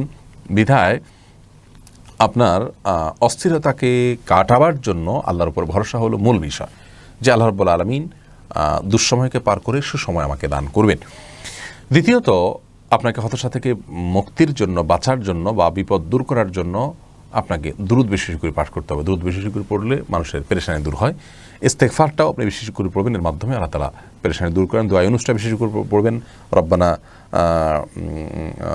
দোয়া ইউনুস লা ইলাহা ইল্লা আনতা সুবহানাকা ইন্নী কুনতু মিনাজ জালিমিন, এটা বেশি করে পড়বেন। এগুলো সবগুলো মানুষকে পেরেশানি থেকে মুক্ত হতে সহায়তা করে। এমনি মকসুদুল ইসলাম, আপনি জানতে চেয়েছেন নাভির নিচের পশম পরিষ্কার করার পরে গোসল ছাড়া কি সালাত আদায় করা যাবে? নাভির নিচের পশম পরিষ্কার করার পর গোসল ছাড়া আদায় করতে পারেন, তবে কোনো লোম যেন না থাকে, ঝরে যেন না পড়ে, বিশেষ করে মসজিদে যাতে নোংরা না হয় সেদিকটা খেয়াল করলেই হবে। রমজান আলী জানতে চেয়েছেন কেউ মারা গেলে মাইকিং করা যাবে কি না? কেউ মারা গেলে তার আপনার মৃত্যু বা জানাজার জন্য মাইকিং করা অনুচিত, এ অর্থে যে যেহেতু 5 ওয়াক্ত সালাতের জন্য যেরকম আজানের অপশন রয়েছে, জানাজার জন্য আজানের কোনো অপশন নাই। এখন মাইকের মাধ্যমে আপনি মানুষকে যদি ডাকতে থাকেন সেভাবে, তাহলে সেটা একরকম আজানের মতোই হয়ে যায়। এটা একটা বিষয়। এই দৃষ্টিকোণ থেকে অনেক উলামা ইকরাম এটাকে অপছন্দনীয় কাজ বলেছেন। কিন্তু কেউ মারা গিয়েছে এই সংবাদটা শুধু প্রচার করাতে দোষের কিছু নাই, এবং তার জানাজার সময়টা শুধুমাত্র বলে দেওয়া যেতে পারে, যারা আত্মীয় স্বজন তারা অংশগ্রহণ করতে পারেন। মাসুম খান জানতে চেয়েছেন আমার বাবা হিন্দু থেকে মুসলিম ধর্ম গ্রহণ করেন এবং বিয়ে করেন। এখন আল্লাহর রহমতে আমরা 3 ভাই আছি, বাবা মারা গেছেন। আমার প্রশ্ন, আমার নামের শেষে কি বংশ টাইটেল ব্যবহার করব? দেখুন, আপনার বাবা মা যদি হিন্দু ধর্মে কোনো বংশ পরিচয় তিনি বহন করে থাকেন এবং সেটার ভিতরে শিরকি কোনো কিছু থাকে, তাহলে সেটা বহন করা আপনার জায়েজ হবে না। অর্থাৎ সেখানে কোনো দেবতার নাম ধামে যদি কোনো কিছু থাকে, সেটা ব্যবহার করার জন্য সঠিক হবে না। আর যদি নিছক পরিচয়মূলক কোনো কিছু থাকে, বেশিরভাগ হিন্দু ধর্মে পরিচয়মূলক যে বংশীয় পরিচয়গুলো আছে, সেগুলোতেও আসলে নানা রকমের ত্রুটি রয়েছে, সেগুলো বহন না করে আপনি আপনার বাবার নামটাই আপনার বংশের নাম হিসেবে উল্লেখ করতে পারেন, আল অমুক বা অমুকের বংশধর বা এরকম। আর সবচেয়ে বড় কথা হলো বংশের নাম নামের শেষে উল্লেখ থাকা এটা কোনো আবশ্যক বিষয় নয়। এরপরে এমডি জাকির জানতে চেয়েছেন, মা বাবা যদি সন্তানের প্রতি জুলুম করেন তাহলে সন্তানের কী করা উচিত, যেমন প্রবাসীদের উপরে? সন্তান সবর করতে হবে। মা বাবার জুলুমের বিপরীতে সন্তান জুলুম করতে পারবেন না। আর যদি তার জন্য সবর করাটা কষ্টের হয়ে যায় তাহলে সেক্ষেত্রে অন্যদের মাধ্যমে মা বাবাকে সংশোধন করার চেষ্টা করতে হবে, তাদেরকে বোঝানোর চেষ্টা করতে হবে, নসিহত করার চেষ্টা করতে হবে, আল্লাহর কাছে দোয়া করতে হবে, সবর করতে হবে। এর বাইরে নিজে থেকে মা বাবার সবরের বিচার, এই জুলুমের বিচার করতে যাবেন না, সেটা তার জন্য জায়েজ নাই। এটা আল্লাহর পক্ষ থেকে বড় একটা পরীক্ষার জায়গা আসলে। এর বিনিময়ে আল্লাহ তাআলা জান্নাত দেবেন ইনশাআল্লাহ বিইذنিল্লাহ। এরপরে মিতুর রহমান আপনি জানতে চেয়েছেন, ঔষধ কোম্পানিতে রিপ্রেজেন্টেটিভ হিসাবে জব করা জায়েজ হবে কি না? বোন মিতু, ঔষধ কোম্পানিতে রিপ্রেজেন্টেটিভ হিসাবে কাজ করা তো মৌলিকভাবে কোনো নাজায়েজ কাজ নয়। ঔষধ কোম্পানির বিভিন্ন পণ্যকে প্রচার করা এবং সেটাকে আপনার মার্কেটিং করা, এটা তো মৌলিকভাবে হারাম কোনো কাজ না। মুশকিল হলো যে এই রিপ্রেজেন্টেটিভকে ডক্টরদের উৎকোচ দিতে হয় এবং উৎকোচের বিপরীতে কোম্পানির ঔষধ লেখাতে হয়, আরও অনেক কাজ করতে হয় যে কাজগুলো আসলে নিষিদ্ধ। সেই কাজটা যদি তাকে করতে হয় তাহলে কোম্পানির এই কাজ করা তার জন্য জায়েজ হবে না, যেহেতু এই কাজটি নাজায়েজ কাজ, অন্যায় কাজ, গুনাহের কাজ, তা তিনি নিজে এটার সাথে জড়িত হতে হচ্ছে।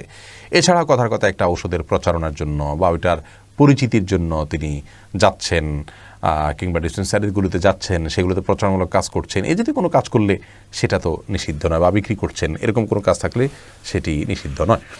তো আজকাল ঔষধ কোম্পানির রিপ্রেজেন্টেটিভ যারা, তারা আমরা যে বিষয়টি উল্লেখ করলাম সেটি তারা করতে হয়। আর যেহেতু করতে হয়, অতএব এই জব করাটা একজন মুসলিমের জন্য উচিত হবে না। আসমা আক্তার জানতে চেয়েছেন, ভাত খাওয়ার সময় কথা বলা নাকি গুনাহ হয়, কথাটা কতটুকু সত্য? না বোন, এটি সঠিক কথা নয়। ভাত খাওয়ার সময় কথা বলার ব্যাপারে নিষেধাজ্ঞা কোনো কিছু কোথাও আসেনি। আমাদের দেশে অনেকে বলেন ভাত খাওয়া আর নামাজ পড়া সমান, অর্থাৎ সলাতের মতো এটা গুরুত্বপূর্ণ কাজ, সলাতেও কথা বলা যায়, এখানেও কথা বলা যায়, এটা আমাদের মন গড়া কথা, কোনো দেশে এরকম কোনো কথা বলা হয়নি। তবে হ্যাঁ, ভাত খেতে বসে একেবারে খুব বেশি অতিরিক্ত কথা বলে খাবার আপনার গলা আটকে যেতে পারে, নিজের কোনো ক্ষতি হতে পারে, এরকম করা উচিত নয়। এটা ডাইজেস্টের জন্য ক্ষতিকর, স্বাস্থ্যের জন্য ক্ষতিকর। আমাদেরকে ভালো করে চাবিয়ে খেতে হয় যে আমাদের স্বাস্থ্যের জন্য ভালো, অতএব আমার স্বাস্থ্যের জন্য ক্ষতিকর আমি যখন জানতে পেরেছি কোনো কিছুকে, ইচ্ছাকৃত সেটা করা উচিত নয়। হ্যাঁ, দু চারটা কথা বলা, সালাম দেওয়া বা আসেন বসেন, হালকা পাতলা কথা বলাতে কোনো অসুবিধা নেই। আহনাফ এর আম্মু এই আইডি থেকে আপনি জানতে চেয়েছেন, ক্রেডিট কার্ড কি হালাল? ক্রেডিট কার্ড সম্পর্কে একটি ভিডিও আমাদের এই পেজে রয়েছে, একজন ইসলামিক ফিন্যান্স বিশেষজ্ঞ আলেম সেটির উপরে বক্তব্য রেখেছেন, সেটি আপনি শুনে নেবেন। আপনাকে সে বিষয়ে আমরা অনুরোধ করছি। ক্রেডিট কার্ড এর চুক্তি যদি কোনো সুদী ব্যাংকের সাথে হয়ে থাকে তাহলে চুক্তিটা যেহেতু সুদভিত্তিক চুক্তি হয়, সেজন্য সেটি আসলে ওই চুক্তিটাই নাজায়েজ হওয়ার কারণে ওইটা আপনার জন্য জায়েজ নয়। আর কিছু কিছু ক্ষেত্রে ক্রেডিট কার্ড ছাড়া কোনো উপায় থাকে না এবং ইসলামী ব্যাংকগুলোতে কোনো অপশন থাকে না, সেই ক্ষেত্রে নিরুপায় হিসাবে কোনো ব্যক্তি বিশেষের জন্য সীমিত পরিসরে জায়েজ হতে পারে। কিন্তু সে বিষয়ে বিস্তারিত জানার জন্য আপনাকে সে ভিডিওটা দেখার জন্য আমরা আবারও পরামর্শ করছি এবং আমাদের অ্যাডমিন ভাইদেরকে আমি অনুরোধ করবো যাতে করে সেই সংশ্লিষ্ট ভিডিওটা বের করে লিঙ্ক দিয়ে দেওয়া হয়। মাসুদ হোসেন জানতে চেয়েছেন, মায়ের পায়ের নিচে সন্তানের বেহেশত, কতটুকু সত্য? হুবহু এই কথা এভাবে আসেনি হাদিসে, অর্থাৎ মায়ের পায়ের নিচে সন্তানের বেহেশত এভাবে আসেনি। রাসূল আকরাম সাল্লাল্লাহু আলাইহি ওয়াসাল্লামের কাছে একজন সাহাবী এসেছেন, তিনি সম্ভবত জিহাদে যেতে চেয়েছেন। নবী সাল্লাল্লাহু আলাইহি ওয়াসাল্লাম বলেছেন, তোমার মা আছে কিনা? বললেন হ্যাঁ, বেঁচে আছে। তখন তিনি বললেন, যাও তুমি তার সেবা করো, তার খেদমত করো, তার কাছে থাকো এবং সেটাই তোমার মাই তোমার জন্য জান্নাত। এই হাদিসের ভাষ্য অনুযায়ী বোঝা যায় যে মায়ের সেবা করাটাই জান্নাতে যাওয়ার মাধ্যম। অতএব মায়ের পায়ের নিচে জান্নাত, এই ভাষ্য আসলে হাদিসে এসেছে বলে আমার জানা নেই। এরপরে রক্তের সম্পর্ক ছাড়া ভাই বোন সম্পর্ক করা যাবে কি না? রক্তের সম্পর্ক ছাড়া আপনার অপরিচিত ভাই বোন অপরিচিত যারা আছে তাদেরকে ভাই বোন ডাকা এবং তাদেরকে আপনার ধর্মের ভাই বা এই জাতীয় নানা নামে ডাকার যে প্রবণতা আমাদের সমাজে রয়েছে, এটা সঠিক নয়। কারণ হলো এইভাবে আসলে আপনার রাসূল করিম সাল্লাল্লাহু আলাইহি সাল্লামের যুগেও কোনো কিছু ছিল না। আর তাছাড়া ভাই বোন, মা বাপ, এগুলো রক্ত সম্পর্কে আত্মীয়, এগুলো ডেকে বা নিজেরা মন গড়া কোনো পদ্ধতিতে আপনার এই ভাই বোন বা মা বাপ এগুলো বা রক্ত সম্পর্কে কাউকে স্থির করা উচিত নয়। তাছাড়া এই তথাকথিত ভাই বোনের সাথে অনেক সময় মানুষ পর্দা করে না, অথচ আপনি যতই তাকে ভাই বোন ডাকেন, যতই ধর্মের ভাই বোন ইত্যাদি বলেন, এগুলো সবগুলো কিন্তু আপনার তার শরিয়ার যে পর্দার বিধান আছে সেটা থেকে আপনাকে মুক্ত করে দেয় না, যার কারণে এগুলা করা জায়েজ নাই। যাই হোক, এটা আমাদেরকে খেয়াল রাখতে হবে যে ভাই বোন ডাকা যেতে পারে এমনি ভাই বোন, প্রত্যেক মুসলিম ভাই, প্রত্যেক মুসলিম নারী বোন, এই হিসাবে ভাই বোন বলা যেতে পারে, কিন্তু ভাই বোনের মতো করে তাদের সাথে সম্পর্ক স্থাপন করা, তাদের সাথে আপনার পর্দার বিধানকে আপনার রহিত মনে করা, এগুলো ভুল। এস এম ইমরান জানতেছেন, আমার মা এবং চাচিদেরকে পা ধরে সালাম করতে পারবো কি না? ভাই ইমরান, পা ধরে সালাম করা সম্পর্কে আমাদের বক্তব্য রয়েছে, আমি সেটা আপনাকে দেখে রাখার জন্য পরামর্শ দিচ্ছি। আর আসলে সালাম হবে মুখে, পা ধরে কোনো সালাম নয়। তাছাড়া পা ধরে সালাম দেওয়ার কোনো শিক্ষা ইসলাম আমাদেরকে দেয়নি। কপালে চুমোর কথা এসেছে শ্রদ্ধা ভরে মুরব্বীদেরকে, এর বাইরে পায়ে সালাম দেওয়ার কথা নেই। পায়ে চুমো দেওয়ার কথা কোনো বর্ণনা পাওয়া যায়, সেগুলো দাইফ এবং দুর্বল সূত্রে বর্ণিত। আদবুল মুফরাদে কয়েকটা হাদিস পাওয়া যায়। অতএব পা ধরে সালাম দিবেন না, আসসালামু আলাইকুম মুখে বলবেন। এছাড়া ভালোবাসা প্রকাশে হাতে চুমো দিতে পারেন, অন্য কোনো পদ্ধতি অবলম্বন করতে পারেন। পা ছুঁয়ে সালাম দিবেন না। এটা আমাদের সমাজে আসলে হিন্দুদের মধ্যে যে কদম আপনার পদধূলি নেওয়ার প্রবণতা ছিল, সেখান থেকে কদম বুসি এসছে আমাদের মধ্যে, সেখান থেকে পা ছুঁয়ে সালাম করার এই বিষয়টি এসছে, যেটি আসলে সুন্নাহ থেকে প্রমাণিত নয়। আফরোজা মিতা জানতে চেয়েছেন, হজ করার সামর্থ্য আছে কিন্তু অসুস্থ, কি করতে পারি? হজ করার যদি সামর্থ্য থাকে, এরপরে যদি আপনি অসুস্থ, আল্লাহ মাফ করুক, হজ করার সামর্থ্য আছে, তারপরও যদি আপনি অসুস্থ থাকেন, তাহলে সেক্ষেত্রে আপনি কোনো ব্যক্তিকে, যদি আপনার অসুস্থ এমন হয় যে কখনো অসুস্থ হওয়ার সম্ভাবনা নেই, স্থায়ী অসুস্থ, তাহলে কোনো ব্যক্তিকে আপনি দায়িত্ব দিতে পারেন, টাকা পয়সা দিতে পারেন, যাতে করে তিনি হজ করে আসতে পারেন, সাথে বদলি হজ করতে পারেন। নাদিম মাসুদ পিয়াস আপনি জানতে চেয়েছেন, প্রাতিষ্ঠানিক বই কেনার কথা বলে ধর্মীয় বই কিনে পড়লে কোনো পাপ হবে কিনা? প্রাতিষ্ঠানিক বই কেনার কথা বলে বা একাডেমিক বই আপনার কেনার কথা বলে ধর্মীয় বই কিনে পড়লে এটা এক ধরনের প্রতারণা হবে। এটা কেন করতে যাবেন? এটা করা উচিত হবে না। মুসলমান প্রতারণা করতে পারেন না। আপনি প্রয়োজনীয় বই বলতে পারেন, এই বইটা আমার লাগবে, এটা আমার পড়তে হবে, দরকার, এরকম বলতে পারেন, ঘুরিয়ে বলতে পারেন। কিন্তু প্রাতিষ্ঠানিক বই, অর্থাৎ আমার স্কুলের এই বইটা লাগবে, মানে কলেজের এই বইটা লাগবে, এটা বললেন, অথচ কিনলেন ধর্মীয় বই, তাহলে আপনার কথা দুরকম হলো। আর মুসলমান এভাবে দুরকম কথা বলতে পারেন না। হাবিব আদনান জানতে চেয়েছেন, আমার মনের ভিতর খারাপ কিছু আসে, আমি যদি না করি তাহলে পাপ হবে কিনা? মনের ভিতরে শুধুমাত্র এসেছে, মুহূর্তের ভিতরে আপনি আবার নিজেকে অন্যদিক ফিরিয়ে নিয়েছেন নিজের মনটাকে, তাহলে আপনার কোনো গুনাহ হবে না।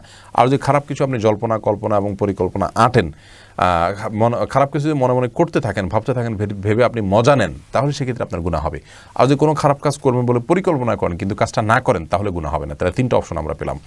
মনের ভিতরে কোনো খারাপ কাজের চিন্তাভাবনা এলো, আসার পর আপনি সেই খারাপ কাজটি মনের ভিতরে চিন্তা আসার সঙ্গে সঙ্গে যখন আপনার মধ্যে আসলো, তার কিছুক্ষণের মধ্যে আপনি সাথে সাথে এড়িয়ে ফেললেন। কথার কথা, বাজে কোনো চিন্তা আসছে কোনো মেয়ে মানুষকে নিয়ে বা অন্য কাউকে নিয়ে, সাথে সাথে আপনি নিজেকে অন্য চিন্তা মগ্ন করে ফেললেন, ইস্তেগফার করে নিলেন, ইনশাআল্লাহ এর কারণে গুনাহ হবে না। এটাকে হাজেস বলা হয়। অন্তরে আসলো আর চলে গেল, এটা আপনার নিয়ন্ত্রণের বাইরে। এজন্য আল্লাহ তাআলা আপনাকে এর জন্য গুনাহগার সাব্যস্ত করবেন না। দ্বিতীয়ত হলো, মনের ভিতরে আপনার কোনো বাজে চিন্তা আসলো, সেটাকে আপনি মনের ভিতরে নিজে নিজে স্মরণ করে করে মজা নিলেন মনে মনে, তাহলে আপনি এটা গুনাহের কাজ করলেন। কারণ অন্যকে নিয়ে বিশেষ করে জেনার বিষয়গুলো আমরা বলতে পারি যে অন্যকে নিয়ে মনে মনে আপনি জেনা করলেন, মনে মনে আপনি কল্পনা জল্পনা করলেন ইচ্ছাকৃতভাবে, তাহলে আপনি গুনাহে লিপ্ত হলেন, এটা গুনাহ হবে। আর যদি এমন হয় যে আপনি কোনো একটা গুনাহ করবেন, পরিকল্পনা করেছেন, আপনি চুরি করবেন, ডাকাতি করবেন, মিথ্যা বলবেন, প্ল্যান করেছেন, কিন্তু পরে সেটা করেন নাই, তাহলে সেক্ষেত্রে আপনাকে আল্লাহ রাব্বুল আলামিন গুনাহগার হিসেবে সাব্যস্ত করবেন না, যেহেতু আপনি সেই কাজটি করেন নাই, বরং আপনি কাজটা থেকে ফিরে আসার কারণে একটা সওয়াব পাবেন, যেমনটি হাদিসে বর্ণিত হয়েছে। তাহলে তিনটা ক্যাটাগরি আমরা পেলাম। এরপরে যে প্রশ্ন আমি দেখতে পাচ্ছি, তাহসিন নাজনীন আপনি জানতে চেয়েছেন, মেয়ে সন্তানকে কত বছর পর্যন্ত বুকের দুধ পান করানো যাবে? এ বিষয়ে দুটি মত রয়েছে বোন। একটি মত হলো, অনেক ওলামায়ে কেরাম মনে করেন যে মেয়ে সন্তানকে দুধ যতদিন মনে চায় ততদিন পান করানো যাবে, কারণ কোরআন হাদিসে কোনো সময়সীমা আসলে ওইভাবে বেঁধে দেওয়া হয়নি যে এরপরে দুধ পান করানো যাবে না। কিন্তু আল্লাহ রাব্বুল আলামিন কোরআনে কারিমে বলেছেন যে হাওলাইনি কামিলাইনি লিমান আরাদা আন ইউতিম্মা রাদাআহ, অর্থাৎ যারা মায়েরা তাদের সন্তানকে দুধ দিচ্ছেন, তারা 2 বছর দুধ দিবেন যদি তিনি দুগ্ধদানের সময়টাকে পূর্ণ করতে চান। এখানে তো আল্লাহ তাআলা 2 বছর বলে দিয়েছেন, এটাকে পূর্ণতা বলে দিয়েছেন। অতএব এরপরে দুগ্ধ পান করা উচিত হবে না। এই মতটি ইমাম আবু হানিফা রাহিমাহুল্লাহ সহ অন্য ইমামদের, এবং এই মতটিকে আমরা অনেক বেশি শক্তিশালী মত হিসাবে মনে করি। তাছাড়া আমি যতটুকু আপনার এ বিষয়ে জানতে পেরেছি যে চিকিৎসা বিজ্ঞানও বলে যে এরপরে বয়স্ক হয়ে গেলে, বয়স বেড়ে গেলে তারপরে আর শিশু মায়ের দুধ পান করলে সেখানে সে উপকারিতা আসলে আর থাকে না। তো সব মিলিয়ে এই মতটাকে আমরা বেশ শক্তিশালী মত হিসাবে মনে করছি। তাহসিন নাজনীন আপনার প্রশ্ন উত্তর গেল। এমডি জাহিদুল ইসলাম আপনি জানতে চান অন্তঃসত্ত্বা মহিলার আল্ট্রাসোনোগ্রাফি করা যাবে কিনা? যাবে, কোনো অসুবিধা নেই। আল্ট্রাসোনোগ্রাম করতে যে কোনো নিষেধাজ্ঞা আছে এমন কোনো কথা নেই। মোহাম্মদ আব্দুল আজিজ জানতে চেয়েছেন আমি যেখানে কাজ করি সেখানে দাঁড়িয়ে রাখার অনুমতি নেই, আমি এখন কি করব? ভাই আব্দুল আজিজ, আপনি যেখানে আছেন সেখানে দাঁড়িয়ে রাখার অনুমতি না থাকলে সেই জায়গাটাকে চেঞ্জ করবেন যদি আপনার সে সুযোগ থাকে। আর যদি কোনোভাবে চেঞ্জ করার সুযোগ না থাকে, আপনি মাত্র কথার কথা বিদেশে গেলেন, অনেক টাকা খরচ করে গেলেন, এখন চেঞ্জ করলে আপনার অনেক ক্ষতিগ্রস্ত হতে হবে এবং সেটা আপনি সামলাতে পারবেন না, তাহলে আপনি যত দ্রুত সম্ভব, যত দিন এর মধ্যে আপনি এই বিপদসীমা পার করে আপনি এটাকে ছেড়ে দেওয়ার মতো জায়গায় যেতে পারেন সেই চেষ্টা আপনি করবেন, করে ছেড়ে দিবেন। কারণ আমি আমার আল্লাহর কোনো নির্দেশ, রাসূল আকরাম সাল্লাল্লাহু আলাইহি ওয়াসাল্লামের কোনো নির্দেশ যদি পালন করতে না পারি, তাহলে সেই জায়গায়, সেই অবস্থানে থাকা একজন মুমিন হিসাবে, একজন ইমানদার হিসাবে, আখিরাতের প্রতি বিশ্বাস আছে, জান্নাতের প্রতি বিশ্বাস আছে, সেই মানুষ হিসেবে আমাদের জন্য এটা করণীয় নয়, এই উচিত নয়। এমনি ইমরান হোসেন জানতেছেন জন্ম নিয়ন্ত্রণ কী কী কারণে করা যায়? ইমরান হোসেন, এই বিষয়ে আমরা অনেকবার বলেছি, জন্ম নিয়ন্ত্রণ করার জন্য জন্ম নিয়ন্ত্রণ জায়েজ হওয়ার জন্য কয়েকটি শর্ত রয়েছে। তার মধ্যে প্রথম শর্ত হলো স্থায়ী পদ্ধতি হতে পারবে না, লাইগেশন বা এই জাতীয় পদ্ধতি, স্থায়ী কোনো পদ্ধতি হতে পারে না, অস্থায়ী পদ্ধতিতে জন্ম নিয়ন্ত্রণ করতে হবে। দ্বিতীয় শর্ত হলো জন্ম নিয়ন্ত্রণটা সন্তানকে কি খাওয়াবো বা আমার রুটি রুজি কম এই চিন্তা থেকে হতে পারবে না। যদি সাময়িক কোনো অসুবিধার কারণে, যেমন স্ত্রীর শারীরিক অক্ষমতা বা যে পরিবেশ আছে সেখানে সন্তান মানুষ করার মতো নাই, বা তাদের জন্য এই মুহূর্তে সন্তানকে লালন পালন করাটা কষ্টের হবে, এই জাতীয় বিষয়গুলো থাকে, তাহলে সেগুলোর ভিত্তিতে জন্ম নিয়ন্ত্রণ করা জায়েজ রয়েছে। এরপরে ভাই আবদুল্লাহ, আপনি জানতে চেয়েছেন যে সুনামগঞ্জে হিন্দুদের উপরে হেফাজত নেতাকর্মীদের আক্রমণের বিষয়ে আপনার বক্তব্য কী? দেখুন, এই বিষয়ে আমরা ইতিপূর্বে একটি প্রশ্নের উত্তরে কিছু কথা বলেছি এবং আবারও বলছি আমরা অত্যন্ত স্পষ্টভাবে, ইসলাম কোনোভাবেই একজন মানুষের অন্যায়ের কারণে অন্যদের উপরে চড়াও হওয়া এবং মানুষের ঘরবাড়ি ভাঙচুর করা, এভাবে এটাকে সমর্থন করে না। ইসলামের নামে কেউ যদি করে থাকেন, তিনি আদৌ আসলে কোনো আলেম ওলামা নাকি আলেম ওলামার ছদ্মবেশে, সেটিও দেখতে হবে। যদি আলেম ওলামাও করে থাকেন, কোনো মাদ্রাসার ছাত্রও করে থাকেন, সেটি অন্যায় এবং সেটাকে অবশ্যই বিচারের আওতায় আনতে হবে। কোনো ব্যক্তিকে আক্রমণাত্মক কথা বলার কারণে, কোনো আলেমকে কেউ আক্রমণ করলো, কথা বললো, তখন আক্রমণকারী বা সেই বাজে উক্তিকারীর উপরে চড়াও হতে হবে, এরকম শিক্ষা ইসলাম আমাদেরকে দেয়নি। এবং ইসলামের ইতিহাসে বহু বড় বড় মনীষীদের ব্যাপারে এরকম বহু আক্রমণ হয়েছে, কেউ এরকম করেননি। এবং আমি যতটুকু জানি, যার ব্যাপারে মন্তব্য করেছে তিনি নিজেও এটার বিরুদ্ধে প্রতিবাদ করেছেন। বিধায় এই কাজ যদি কেউ করে থাকেন, সেটা ষড়যন্ত্রমূলক করলে সেটাও অন্যায়, আর যদি কেউ এটাকে সরল মনে করে থাকেন, তথাকথিত আবেগের নামে করে থাকেন, সেটাও অত্যন্ত ঘৃণ্য কাজ, জঘন্য কাজ, যেটার বিচার হওয়া উচিত। কিন্তু আমরা সংবাদ মাধ্যমগুলো থেকে যা দেখেছি, সেখানে কিছু ঘর বাড়িতে হামলা করা হয়েছে, কিন্তু কোনো ব্যক্তিকে হত্যা বা আহত করা এরকম কোনো সংবাদ আমার নজরে পড়ে না, যদি আমি ভুল না দেখে থাকি। আর তৃতীয়ত, সেখানে বিষয়টাকে যেভাবে বড় করে দেখানো হচ্ছে, আমাদের দেশে কিন্তু এই ধরনের ঘটনা তো দূরের কথা, এর চেয়ে বড় বড় ঘটনা অহরহ হয়ে থাকে। অতএব এটাকে এত বড় করে দেখানো বিশেষ কোনো উদ্দেশ্যে করা হচ্ছে কিনা সেটা একটা প্রশ্নার্হ বিষয়। কিন্তু আমরা প্রতিবাদ জানাচ্ছি এবং এটার বিচার প্রার্থনা করছি। ইসলাম এটাকে সমর্থন করে না। একজন মুসলিম হিসাবে অন্য ধর্মের মানুষ যারা আমাদের দেশে বসবাস করছে, তাদের সাথে শান্তিপূর্ণ সহাবস্থানের কথা আমাদেরকে বলে। অতএব এখানে কারা উস্কানি দিয়েছেন, কারা করেছেন না করেছেন, সে বিষয়গুলো খুঁজে বের করা দরকার এবং এটাকে আমরা অবশ্যই নিন্দনীয় ঘটনা হিসেবে উল্লেখ করছি। এবং সেই সাথে আবারও বলছি যে ঘটনার পূর্বাপর, ভেতরের কাহিনী, এসবগুলো অনুসন্ধান করে বের করে আনা সংশ্লিষ্টদের দায়িত্ব এবং কর্তব্যের মধ্যে পড়ে। এরপরে যে প্রশ্ন আমি দেখতে পাচ্ছি, রহিমা আক্তার জানতে চেয়েছেন পান খাওয়া কি? বোন রহিমা, পান খাওয়া এটাকে ইসলাম শরীয়তের দৃষ্টিকোণ থেকে হারাম বলার কোনো কারণ নেই, যদি কেউ নর্মাল শুধু পান খায়। কারণ পানের খাওয়ার পরে শরীরে কোথাও নিষেধাজ্ঞা নেই এবং এটা খেলে যে শরীরের কোনো নিষেধাজ্ঞা লঙ্ঘন হয় সেরকমও নয়। তবে পানের সাথে যখন জর্দার ব্যবহার হবে, জর্দা খাবেন, তখন জর্দা যেহেতু তামাক, বেশিরভাগ জর্দাই, অতএব ওই তামাক বিশিষ্ট জর্দা খাওয়া একজন মুসলমানের জন্য জায়েজ নাই, কারণ সেটা নেশা উদ্রেককারী।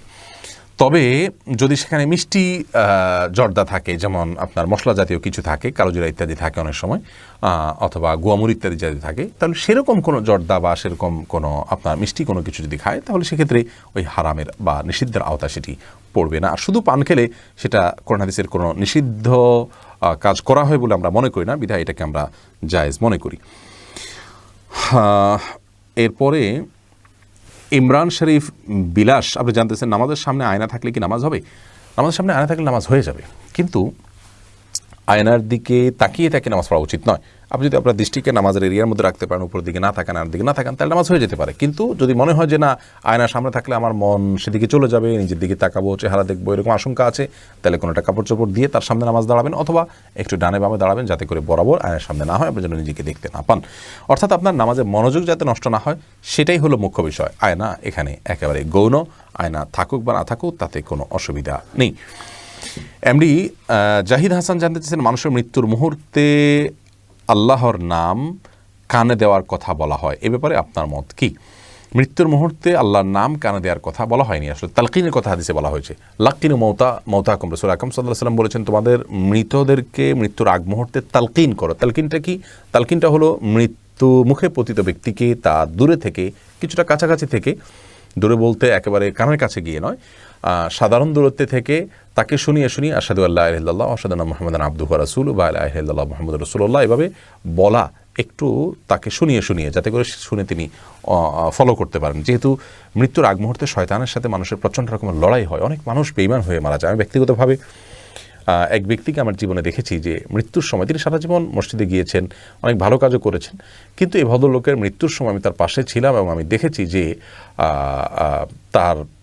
তিনি বলছেন যে এই যে লোকটা আমাকে কালিমা পড়তে নিষেধ করছে, এরকম কিছু একটা দেখাচ্ছেন এই দরজার দিকে, এবং এসব বলতে বলতে তিনি মারা গেলেন। তো মৃত্যুর সময় শয়তানের সাথে মানুষের লড়াই হয়ে থাকে, এই লড়াইয়ে যাতে মানুষ টিকে থাকতে পারে, জন্য তাকে শুনিয়ে শুনিয়ে তার পাশ থেকে তালকিন করা, এটুকু জায়েজ আছে। তার কানে কানে গিয়ে বলা নয়, আবার তাকে অনেকে বলতে বলে যে আপনি বলেন, এভাবেও বলা যায় না, কারণ তাকে আপনি ওই টাইমে বলতে বললে মৃত্যুর যে কষ্ট, সে কষ্ট এবং যন্ত্রণার মধ্যে কষ্টের শরীরে সে বিরক্ত হয়ে এটাকে ডিনাই করে বেমান হতে পারে, সেজন্য তাকে বলার জন্য বারবার বাধ্য করা উচিত নয়। মোহাম্মদ তাওহিদুল ইসলাম জানতেছেন, শ্বশুরবাড়িতে 3-4 দিন থাকলে কি কসর নামাজ পড়তে হবে নাকি স্বাভাবিকভাবে সব রাকাত পড়তে হবে? ছেলে যদি শ্বশুরবাড়িতে যায়, সেখানে বেড়াইতে যাচ্ছেন, মেহমান হিসাবে আসেন, অথবা আপনার কসর নামাজ পড়তে হবে, যেহেতু আপনি সেখানে অধিবাসী নন। মেয়ে মানুষ যদি শ্বশুরবাড়িতে যান, সেখানে যদি স্বামীর আলাদা ঘর থাকে, বাড়ি থাকে, সংসার থাকে, তাহলে সেখানে পূর্ণ নামাজ পড়বেন তিনি, এবং স্বামীর অধীনে থাকেন সেই হিসাবে তিনি পরিপূর্ণ নামাজ পড়বেন। এরপরে শাফাতুন নবী মিথুন, আপনি জানতে চেয়েছেন, মাসিক বন্ধ রেখে কি রোজা নামাজ রাখা যাবে? একটু জানাবেন।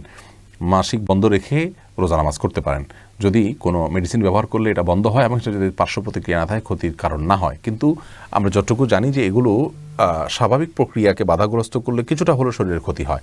তো শরীরের ক্ষতি করে আসলে এই ধরনের কাজ করা এটা অনুচিত কাজ, কিন্তু রোজা রাখা যাবে, কোনো অসুবিধা নেই, মানে হারাম হবে না। এরপরে দিন ইসলামের থেকে আপনি জানতে চেয়েছেন, স্বামীর জন্মদিনে স্ত্রী ফুল দিয়ে শুভেচ্ছা জানানো বা কোনো উপহার দেওয়াতে ইসলামের শরীয়তে কোনো নিষেধ আছে কিনা? জন্মদিন উদযাপন করা যেহেতু ইহুদি খ্রিস্টানদের কালচার সংস্কৃতি, সেজন্য এটাকে আমাদের অ্যাভয়েড করা উচিত, এটা করা উচিত নয়। অতএব স্বামী হোক স্ত্রী হোক, একে অন্যকে ফুল দিয়ে শুভেচ্ছা জানানো বা বিশেষভাবে উদযাপন করা উচিত নয়। জাস্ট ওই দিনের স্মরণ হলো, একটু ভালো লাগা কাজ করলো, বা একটা আলোচনা পর্যালোচনা হলো, এতে কোনো অসুবিধা নেই। কাজী রিয়াজউদ্দিন জানতে চেয়েছেন, যে শিক্ষা প্রতিষ্ঠানে সহশিক্ষা চালু আছে, সে সকল শিক্ষা প্রতিষ্ঠানের চাকরির বিধান কি? যদি আপনাকে সেখানে পর্দার বিধান লঙ্ঘন করতে হয়, তাহলে সেক্ষেত্রে আপনার জন্য সেখানে সেই চাকরি করা জায়েজ নেই। আর যদি সেই প্রতিষ্ঠানে আপনি পর্দার বিধান লঙ্ঘন করা ছাড়া কোনো পদে চাকরি করতে পারেন, তাহলে সেটি আপনার জন্য জায়েজ হবে। মাহবুব হোসেন জানতেছেন, নামাজে পাগড়ি পড়লে কি সওয়াব বেশি হয়? না, নামাজে পাগড়ি পড়লে সওয়াব বেশি হয় মর্মে একটি হাদিস রয়েছে, সে হাদিসটি বিশুদ্ধতার মানদণ্ডে উত্তীর্ণ নয়। আব্দুল্লাহ নায়ন জানতে চেয়েছেন, যে মেয়ে দাড়ি পছন্দ করে না তাকে বিবাহ করা যাবে কিনা? যে মেয়ে দাড়ি পছন্দ করে না, সে তো দিনকে পছন্দ করে না, আর দিনকে পছন্দ করে না এরকম মেয়েকে বিয়ে করা যাবে না। নবী সাল্লাল্লাহু আলাইহি ওয়াসাল্লাম বলেছেন, ফাজওয়ার বিজাদের দিন, বিয়ে করার ক্ষেত্রে ধার্মিক ছেলে মেয়ে পাত্রপাত্রীকে বিয়ে করে তোমরা জেতার চেষ্টা করবে। এরপরে তানিয়া বিনতে ফাতেমা জানতে চেয়েছেন, ফ্লোরে বাচ্চারা প্রসাব করলে সেটা শুকিয়ে যাওয়ার পর সেখানে নামাজ আদায় করা যাবে কিনা? একেবারে ছোটো বাচ্চা যদি হয়, দুধের বাচ্চা যদি হয়, ছেলে বাচ্চা হয়, তাহলে সেক্ষেত্রে তো অসুবিধা নেই, যদি দুর্গন্ধ না থাকে বিশেষ করে। আর যদি আপনার বাচ্চা দুধের পাশা শূন্য খাবার খাওয়া শুরু করেছে এরকম হয় এবং পেশাব করে ফ্লোরে, তাহলে সেক্ষেত্রে দুর্গন্ধ থাকলে সেখানে সালাত আদায় করবেন না, করা যাবে না। উচিত হলো সেখানে একটু পানি ঢেলে দেওয়া, কমপক্ষে একটু পানি ঢেলে দিলেও তারপরে সালাত আদায় করা যাবে। আর যদি কোথায় করেছে এটা আপনি ধরতে না পারেন এবং শুকিয়ে যায় এবং কোনো আলামত না থাকে, তাহলেও সালাত আদায় করা যাবে।